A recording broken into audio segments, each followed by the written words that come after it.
বীর শহীদদের প্রতি শ্রদ্ধা নিবেদন করতে সাভার স্মৃতিসৌধে কিছুক্ষণের মধ্যে যাবেন ত্রয়োদশ জাতীয় সংসদের স্পিকার মেজর হাফিজ উদ্দিন ও deputy speaker barrister Kaiser Kamal.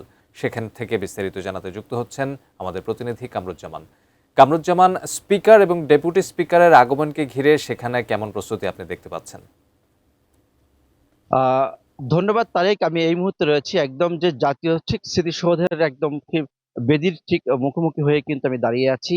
তো এই মধ্যে আপনি জানেন যে যে স্পিকার এবং ডেপুটি স্পিকারকে ঘিরে কিন্তু যে আইন শৃঙ্খলার যে নিরাপত্তা চাদরে ঢেকে রেখেছে সেটি কিন্তু আমি আপনাদের ক্যামেরার মধ্যে একটু দেখাতে চাই।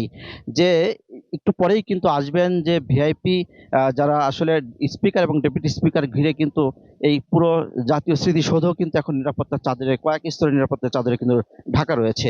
আপনি একটু ক্যামেরার মাধ্যমে দেখাই যে এরই মধ্যে কিন্তু প্রশাসনের পক্ষ থেকেও নেওয়া হয়েছে ব্যাপক প্রস্তুতি এবং পুরো স্মৃতিসৌধ কিন্তু ধুয়ে মুছে কিন্তু একদম চকচকা করা হয়েছে, যেহেতু স্পিকার এবং ডেপুটি স্পিকার আর কিছুক্ষণের মধ্যে আসবেন।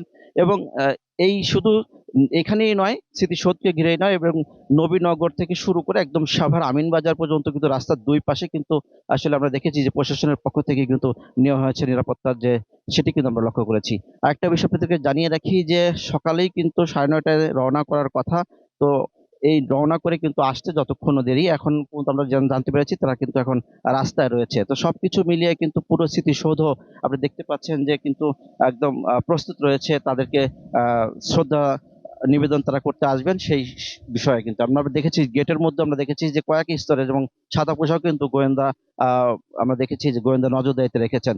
তো সবকিছু মিলিয়ে যে আর কিছুক্ষণের মধ্যেই আসবেন যে স্পিকার এবং ডেপুটি স্পিকার, সেটিকে ঘিরে কিন্তু যে কর্মব্যস্ততা রয়েছে জাতীয় স্মৃতিসৌধে সেটি কিন্তু আমরা আপনাদেরকে দেখাতে পারলাম ক্যামেরার মাধ্যমে। তো এই ছিল সর্বশেষ আমার কাছে।